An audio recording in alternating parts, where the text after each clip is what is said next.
want to serve riders and drivers better than they've ever been served before. And I want to connect people with the places they love, the people they love, the things they love to do. I think as our world gets more tech heavy, which of course it will, I think there needs to be almost a sort of an opposing force that says, yes, of course, use technology, use the phone, but use the phone to get through it and get out in the world and experience the real world.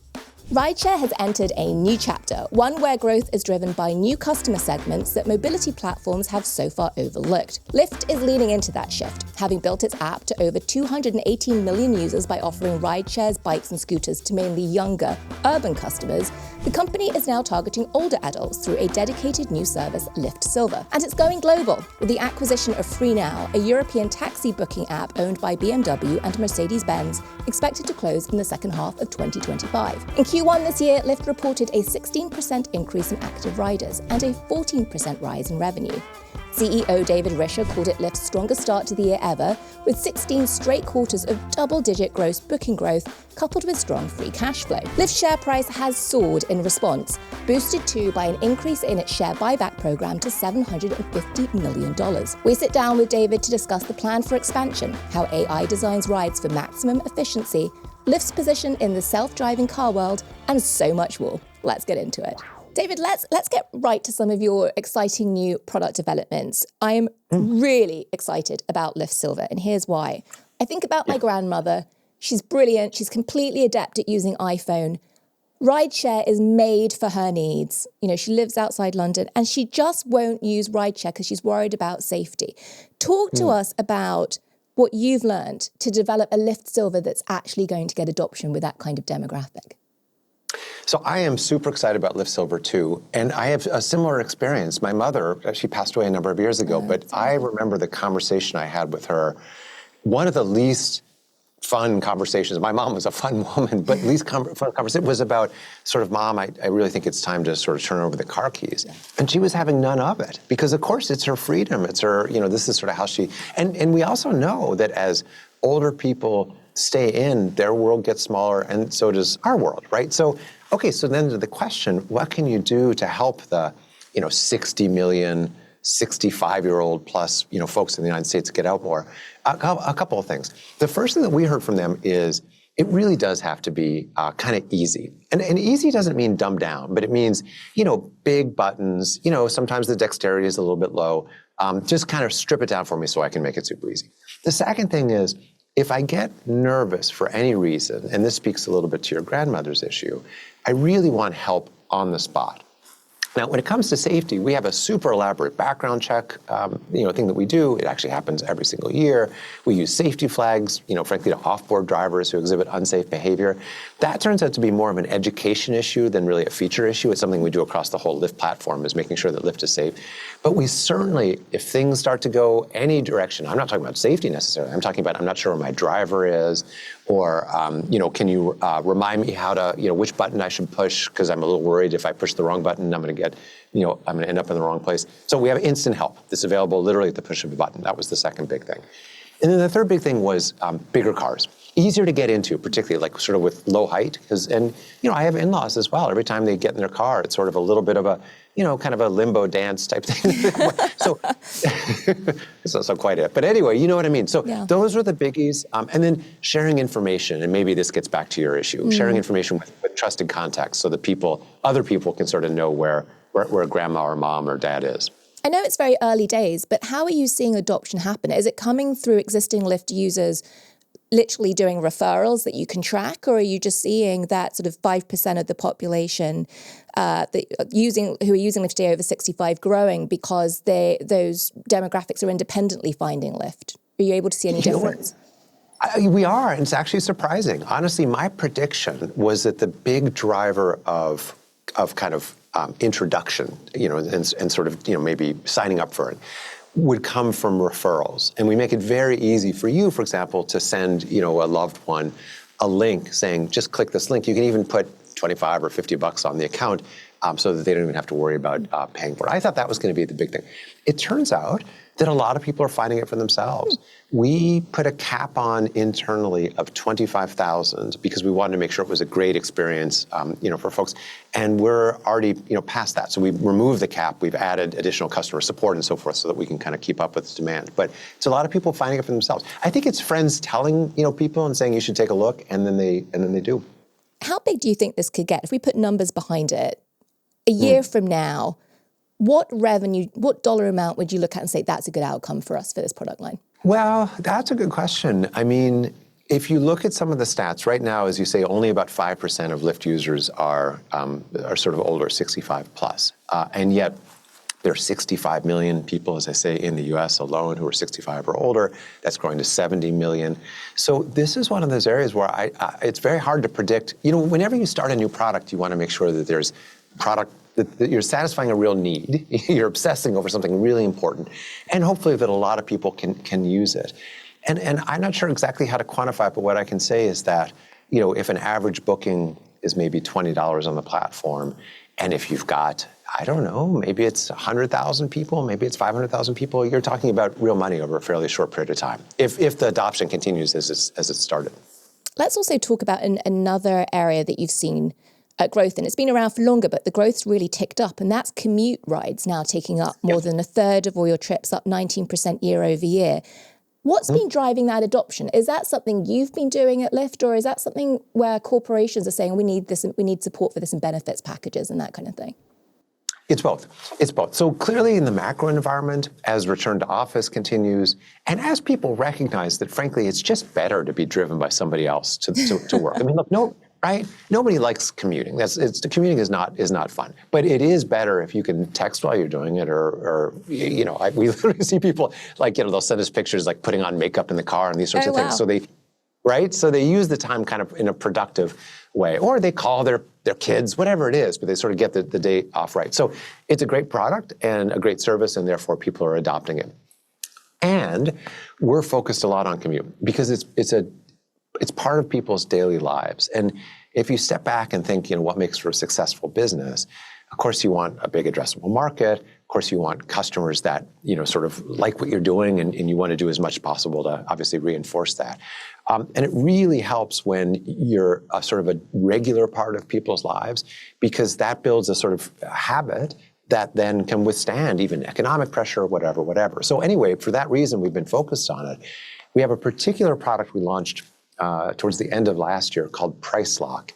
And it's sort of like a hand in glove for commute. It's, how do I ensure that the price isn't going to kind of bounce around? And if you're interested, I can tell you a story of the inspiration of that. It actually came through my own driving. But when people have that consistency, it really allows them to think differently about using rideshare. Rather than wonder whether they're going to do it every day, they just sort of know. So that's been a big contributor to the growth. Yeah, do tell us the story about Price Lock. How did that come about?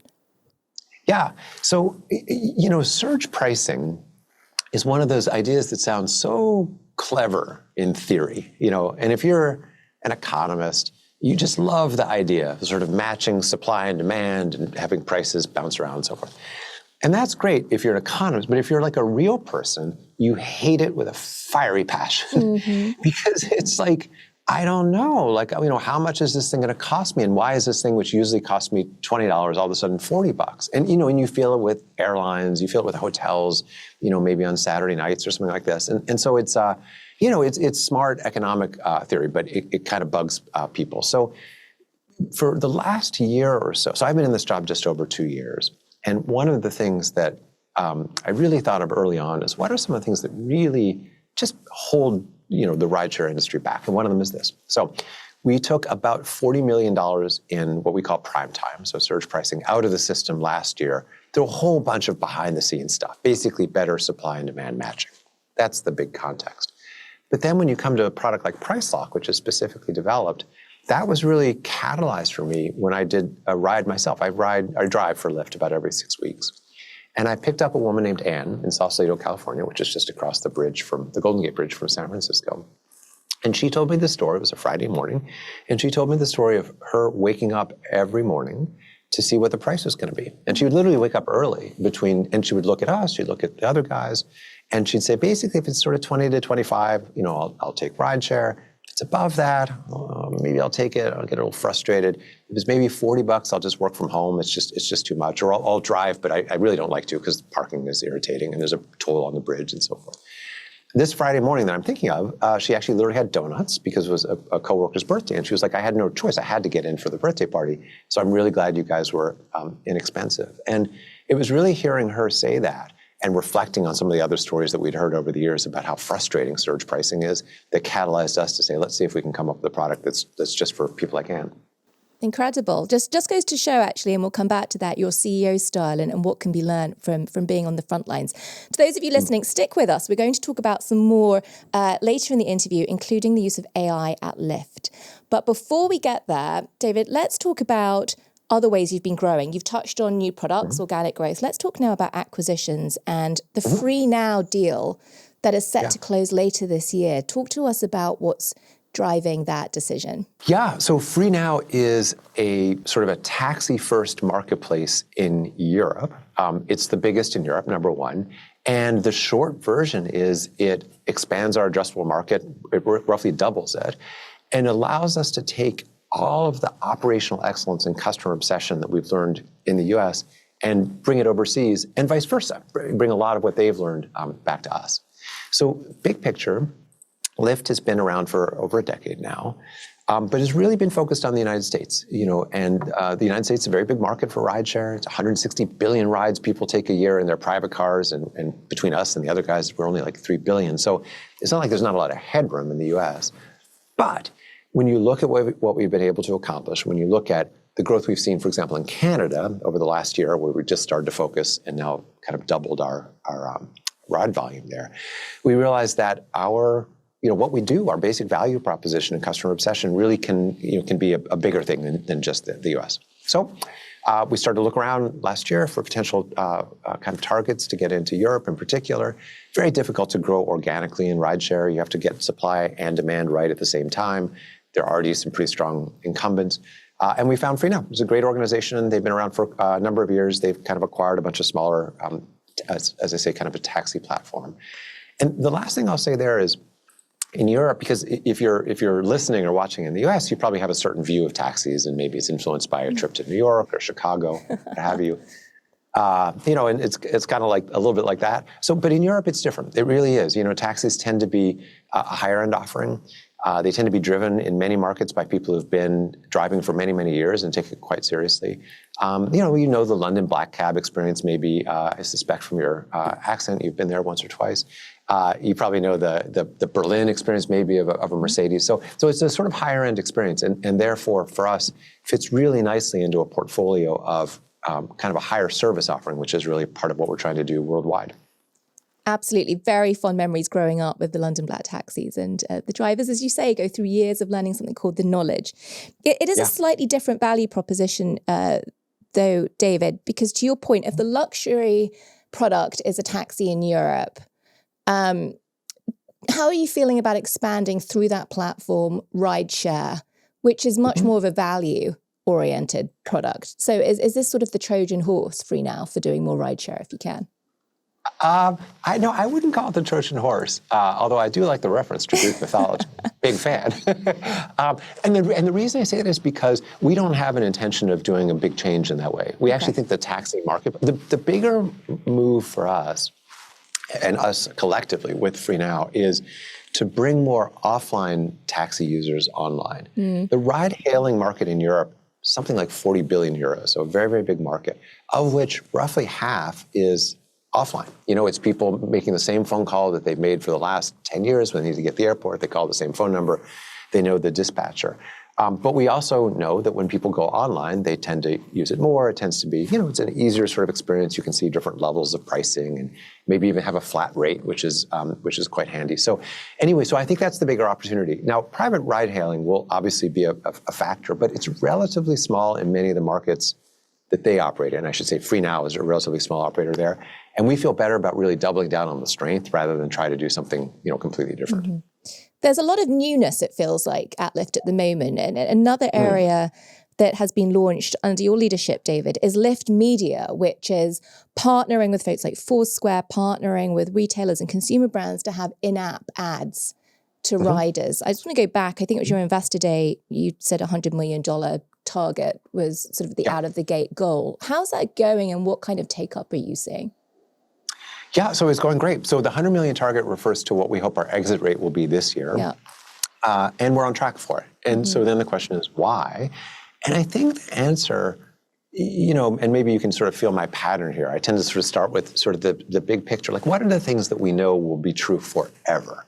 Forever. Okay, one thing is people, if you're a brand, chief marketing officer, you are always interested in finding new ways to talk to your customers. You just always are. And you can look at this over many, many years. You can look at, let's say billboards in the 1920s, 30s, 40s, as cars came on the road and interstate highways came in 50s and 60s. You can look at radio, of course. You can look at, television advertising, of course, and then YouTube advertising, and now, TikTok. Like, there are these different things. And so each sort of, door that opens presents new opportunities to kind of connect with customers. In Lyft's case, a rider might take, 17, 18, 19 minutes for a ride and sort of be, ready for something, something. They're going to be maybe, scrolling on their phone and what have you. And so we realized really a couple of years ago, but have started to lean into it more recently, that connection, particularly if it's relevant, right? If it's maybe keyed to a place you're going, maybe you're going to, a Target, and maybe we can talk to you about toothpaste. Okay, maybe that's not the most fun thing, but let's do another example. Maybe you want a new movie's come out, and we can show you a movie trailer. Those sorts of opportunities are really interesting to marketers. And then particularly if you have a new product launch, if you have a new product, it's so hard to break through the clutter. And if you really connect with people with a sort of engaging video or what have you, and do it in the app that they're already checking several times during the ride, it turns out to be a pretty great experience. How big could that be? So if you exit this year with 100 million, you're on track to do that. What could the end of 2026 look like for that product line? Well, I would hope it doubles and doubles and doubles. Got it. I really would hope that. And I think it's possible because, again, I think the need is deep. But the key is we have to do it well. Yeah. And by well, I mean well in both directions. Like, the rider has to find it interesting, and the advertiser, the marketer has to see that it's moving the needle in either brand preference or something like that. I've got to imagine too, with AI tools, that personalization of the ad experience gets more pronounced over time as well, David. I think that's right. And looking at it from a business perspective, we have, sort of it's kind of the holy grail of advertising, first-party data, right? So we know where you're coming from, we know where you're going to, you're sharing that information with us actively, so I think so. There are other ways that you're using AI. You've got an earnings assistant pilot, which is a first in the industry. Talk to us about that. Yeah, I mean, I really appreciate asking about this, because I think it's not just interesting from an AI perspective, it's interesting from the way we think about people who drive on the platform. Yeah. So if you're, and so let me flip it that direction for just a second. If you're a driver on the platform, you have certain things you're very interested in. Typically, not always, but typically, you want to make the most of your time in terms of earnings, right? I say typically because there are people who drive just for fun, to get out in the neighborhood, whatever. But for a lot of people, they care quite a lot how much money they're going to make. So in order to make that easier for drivers, we've launched an AI assistant. And really, it's meant to be a very interactive, sort of a chatbot thing, where it says, tell me what you want to do this week. What are your goals for the week? And I say, well, maybe I want to earn $600. And then it says, well, okay, tell me a little bit more. Like, for example, what days are you available? Do you have anything else going on in your life you need to kind of work around?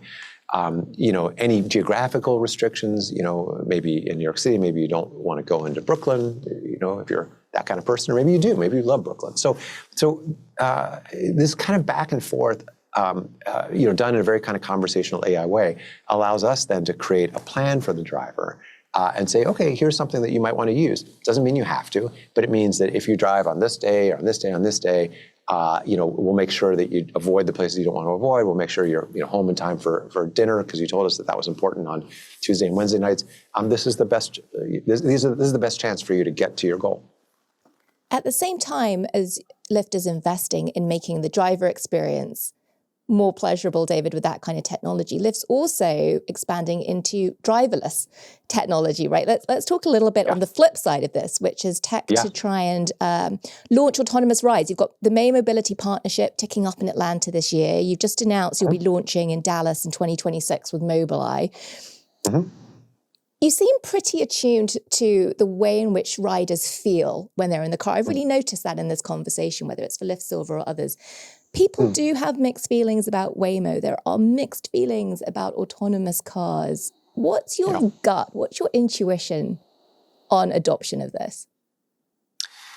I think net, it will be a dramatic market expander. Mm-hmm. But I think you are absolutely right to say it won't be universally felt, And I think if you look at, for example, the experience, the autonomous vehicle experience right now, and I've used them myself, I talk to a lot of people, there are things that they like, and then there are things that make them a little nervous, and then there's something that they don't talk about that I want to get to in a second. What they typically say they like is, it does feel safe. It really does. Because remember, AVs not only know the rules, they follow the rules. And human beings are a little bit more, whatever, open-minded sometimes about which rules they follow and which they don't. So it feels sort of predictable and reliable in that way. And then people will tell you, and I understand why, that they like this experience of sort of being, kind of in their own bubble. They don't have to worry about anyone else overhearing a conversation. They can adjust the music, in the way they like and so forth. So from that experience, it feels good. And then, of course, it's novel and kind of mind-blowing the first time you do it. So all of these reasons are reasons why we're super interested in having AVs on our platform, right? So that you can open up Lyft, and if you want to, choose an AV. And I think it'll be really cool, as you say, starting in Atlanta, then moving to Texas, and ultimately, of course, nationwide over the next decade or so. But there is something that you lose, and this is actually quite important to understand, which is that you lose that little bit of human connection. Now, you might say to yourself, well, I don't want that connection. I don't really need to have a conversation with the driver. But I will tell you a funny thing, which is that when I ask people, riders, about the best Lyft ride they've ever taken, it always includes the driver. Yeah. It always includes the driver. It's somewhat interesting conversation. I learned about, him or her. They got me where I wanted to go, a little extra foot on the gas because they knew I was in a big hurry, and I made my plan as a result. We stayed friends, we got married. I mean, crazy things happened. They helped me deliver my child, literally, that happened too. So, right? So I think there's a whole set of things. I think what we're really excited about is kind of this hybrid world where if you want an AV, get an AV and be the best experience we can make it. If you want a driver, get a driver. If you want someone to help you with the luggage, do that. Maybe, again, your grandmother prefers someone in the car to help her in and out. So, and I'm super excited about that future. I do want to just try and bring this all together, David. You've said publicly that the goal for Lyft isn't just to beat Uber, right? And you're doing so much to drive growth. You're doing so much to diversify. What is the end goal? If it's not necessarily to be bigger, what is it? To be more profitable? Is it to be more mission-driven? What's the point for you? So I think the most durable businesses, the ones that really last for, tens, if not hundreds of years, are the ones that really figure out how to connect with a certain population, typically a large population, and continue to sort of, kind of innovate on their behalf, do stuff ahead of what they want to keep. And you can look at, companies that are quite famous now that are still relatively recent, like an Apple or an Amazon, or companies that have been around for a long, long time, like a General Motors or a Ford. Typically these are companies that are doing really good work over long periods of time. And so when I think of Lyft's purpose, beyond just maximizing value for shareholders, beyond just quarter-to-quarter growth, all these things that are sort of more kind of short-term and financially oriented typically, I think of two words, really importantly, serve and connect. I want to serve riders and drivers better than they've ever been served before. And I want to connect people with the places they love, the people they love, the things they love to do. And I really think, and I'm quite passionate about this, I think as our world gets more, sort of tech heavy, which of course it will, I think there needs to be almost a sort of an opposing force that says, yes, of course, use technology, use the phone, but use the phone to get through it and get out in the world and experience the real world. Because if you look at real world experiences versus virtual, you typically find the real world are the better ones. So anyway, I think that's going to be what we do for many, many years. Things are going to change, technology is going to change, modes of transportation are going to change. But I think as long as we're serving and connecting, we're going to do just fine. I want to touch on your career path, David. because it's quite unique, I think. When I think about leaders in tech talking about mission and purpose, I don't think it's a controversial thing to say that there's a degree of healthy skepticism around whether they mean it. But your background's fascinating. Your last corporate role was in Amazon. You left in 2002, and since then you've been in the nonprofit world. So I have two questions for you. What was the board's reaction or thinking about taking someone who'd been, quote, out of the corporate world for 22 years and bringing them back to the big job at Lyft, number one? Because that could not have been an easy board discussion. And then number two, what's it like? Has that period, it was World Reader, which you founded, how's that been transferable? Yeah, so great questions, and something I think about, from time to time. So look, I'll tell you the story briefly of how I got the job. As you mentioned, I've been running a nonprofit that I founded, World Reader, whose mission is to get kids reading all over the world using technology. By the way, originally Kindles, now cell phones. We've reached over 22 million kids so far, or 22 million people, which is so extraordinary, and it's still growing and going great. And that's a real passion of mine. I've been a reader all my life. I was asked to join the board maybe 4 years ago or so by the founders of this company, Lyft, John and Logan, who realized something I think quite perceptive, which is that boards can be very focused on strategy and very focused on financial, kind of engineering and stability and so on. But typically they're not very customer focused. They're fairly far removed from the customer. And because of my experience, primarily at Amazon, but even at World Reader, I would argue, I've really had to be very, very close to customers for many years. And so anyway, they wanted that expertise of the board, which was wonderful and very flattering to be asked. So I was on the board for a couple of years. And then one day, John and Logan decided that they were going to step down. It had been their only job for many years, since graduating from college, actually, and they were kind of ready for the next thing. The board started to execute a search. I wasn't on the search committee. I was just sort of watching from afar and kind of noticing that they were finding some pretty amazing people to talk to, which was great. And then something very surprising happened. Literally on Valentine's Day of 2 years ago, 2023, my phone rings and the board chair says, David, John, Logan, and I have been talking, the board chair's name is Sean. So Sean, John, and Logan are all kind of on this call. Sean's call, but they've been talking. Anyway, saying, David, we'd like you to consider applying for the job of CEO. And I said, absolutely not. That's ridiculous. What are you talking about? Like, I run a nonprofit. I've been doing this for the last decade. It's my life's work. And anyway, no. So, but they said, no, you should really consider this. Your background at Microsoft, where you had to compete very hard against other companies. Your background at Amazon, where I worked for Jeff for a long time, really understanding customer obsession. And I think equally importantly, your background running World Reader, which is a very mission-based organization, of course, seems like a perfect fit for us. So anyway, after telling him I thought it was a big waste of time for them to even be having a conversation, one thing led to another. But then right to the core of your question, and I'll stop here, but I think the board was honestly mixed. I had to interview with every board member. And some were clearly skeptical, not because they didn't know me, they knew me as a board member, but they certainly didn't think of me as a CEO, nor did I. Then I had to do sort of a group presentation on sort of a 100-day plan. And it was really quite a thing. But the thing that they did, which was very clever, is they said, just to be clear, you have to apply. You're not getting the job. You have to apply for the job. So then I got competitive. So I guess they liked what they saw, and here I am. But it was quite an interesting process.